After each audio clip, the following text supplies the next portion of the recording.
जानना चाहता हूँ कोई एडिशनल इन्फॉर्मेशन वगैरह आप लोगों के पास है इस बारे में?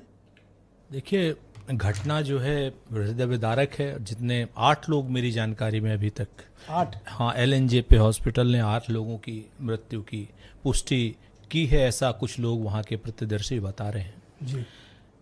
घटना तो हृदय विदारक है, सारी चीज़ें हैं। आज भारतीय जनता पार्टी वाले लोगों के साथ मेरी टीवी पे, दूसरे चैनलों पे, जिनको आप नोएडा चैनल कहते हैं, उन पे डिबेट चल रही थी।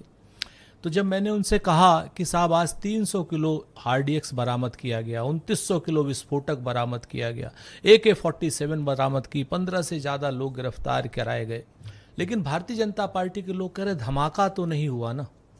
ये 6:20 की बात है। उन्होंने कहा धमाका तो नहीं हुआ और 6:55 पे धमाका हो गया। जिस तरीके की भाषा का प्रयोग भारतीय जनता पार्टी के लोग कर रहे हैं, आप देखिए देश के सर मैं एक अब दर्शकों को अपडेट देना चाहता हूं। इस वक्त एक बहुत बड़ी खबर है। खबर ये बताती है बहनों भाइयों कि इस धमाके में, दिल्ली के इस बॉम्ब ब्लास्ट में, फिलहाल हमारे पास जो सोर्सेस के जरिए इंफॉर्मेशन है, ऑफिशियल इंफॉर्मेशन का पुष्टि का हम वेट करेंगे। 8 लोगों के प्रारंभिक रूप से इस बॉम्ब ब्लास्ट में 8 लोगों के मारे जाने की खबर है और तकरीबन दर्जन भर से ज्यादा लोग बहुत ही गंभीर रूप से घायल हैं। जिन लोगों की मौत हुई है, इनको घटना स्थल से जब हॉस्पिटल ले जाया जा रहा था, जब इनको हॉस्पिटल ले जाया गया, ये 8 लोग ब्रॉड डेड हॉस्पिटल में पहुंचाए गए हैं। दिल्ली धमाके की एक बहुत बड़ी खबर है कि इस धमाके में प्रारंभिक रूप से जो हमारे पास इंफॉर्मेशन है, ऑफिशियल इसकी पुष्टि नहीं हुई है, 8 लोगों के मारे जाने की खबर है और 12 से अधिक लोग घायल हुए हैं। बहनों भाइयों, अब यह कहा जा सकता है कि यह कोई सामान्य घटना नहीं है, यह कोई यूं ही ब्लास्ट नहीं है, बल्कि इसे आतंकवादी वारदात के तौर पर देखा जाना चाहिए, जिसने लाल किले के इस भीड़ भरे इलाके में एक बड़ा बम ब्लास्ट हुआ है। मरने वालों की संख्या बढ़ सकती है। आप अपने आसपास सावधान रहें, सुरक्षित रहें, पैनिक में ना आएं और सिक्योरिटी एजेंसीज को, पुलिस को सहयोग करें ताकि हम जल्द से जल्द घायलों को हॉस्पिटल पहुंचा सकें। रास्ते खाली कर देने चाहिए ऐसे मौकों पे और ध्यान रखिए कि ऐसी वारदात के वक्त क्या होता है। सुनिए दिल्ली पुलिस के कमिश्नर क्या कह रहे हैं। इंजर्ड कितने हैं, कितनी कैजुअलिटीज है, वो आंकड़ा है अभी सर अभी तक क्या हालात, क्या हुआ था सर, कितना लोगों को मौत हुआ है? सर अभी कुछ नहीं बोले। कुछ कैजुअलिटी बता सर कैजुअलिटी का हमें नहीं मालूम अभी। चलो जाओ, कोई नहीं, चले जाएंगे।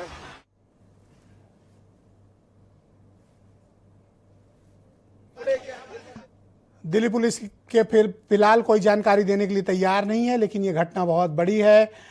मेरे साथ दीपक रंजन, समाजवादी पार्टी के प्रवक्ता। जी हाँ, यस सुरेंद्र जी गोयल। हाँ, मैं माफी चाह रहा हूँ। अरे प्लीज प्लीज, आपका जो इन्फॉर्मेशन है आप हमारे दर्शकों से शेयर कर सकते हैं। आप लोग भी अपोजिशन है, आप जिम्मेदार। जो इन्फॉर्मेशन है कि लगभग 8 लोग अभी तक काल कवलित हुए हैं, 15 से ज़्यादा लोग घायल हैं और वो LNJP हॉस्पिटल में हैं। और मेरी अपने कांग्रेस के साथियों से और तमाम इंडिया गठबंधन के साथियों से अपील है कि अगर खून की ज़रूरत पड़े तो दिल्ली में LNJP हॉस्पिटल पर ज़रूर पहुँचें, ताकि अगर किसी भी तरीके की कोई कमी ना हो पाए और ब्लड की ज़रूरत होगी तो हमारे कांग्रेस के वॉलंटियर्स वहाँ पर पहुँच रहे हैं। और मेरी जो जानकारी है, मैं आपसे ये कहना चाह रहा था कि देश के गृह मंत्री चुनाव में व्यस्त हैं।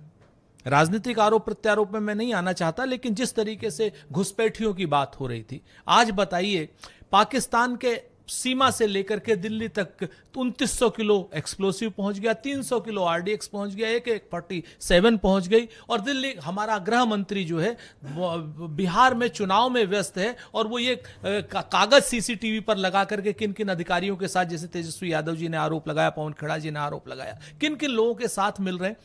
क्या गृह मंत्री की जिम्मेवारी नहीं? अच्छा, आपको लगता है ये एक टेरर एक्ट है? मैं पूरी जिम्मेवारी से नहीं कह सकता हूं, ये तो पुलिस ही बताएगी, लेकिन जो इंटेंसिटी है ब्लास्ट की, जो एक्सप्लोसिव की इंटेंसिटी है, वो किसी सिलेंडर का ब्लास्ट या किसी अन्य चीज का ब्लास्ट नहीं लगता है। ऐसा चूंकि मैं विशेषज्ञ नहीं हूं तो मैं स्पेकुलेशन या अफवाहों पर नहीं जाऊंगा, लेकिन एक चीज तो तय है कि जिस तरीके से 8 लोग काल कवलित हुए हैं, जिस तरीके से 2900 किलोमीटर क्या नाम एक्सप्लोसिव बरामद हुआ है, 300 किलो RDX बरामद हुआ है, ऐसे में देश के गृह मंत्री को अगर वो नहीं कुछ कर सकते हैं तो इस्तीफा दे देना चाहिए। आप बताइए, सुशील शिंदे से पाटिल साहब से किस तरीके से इस्तीफा मांगा गया था?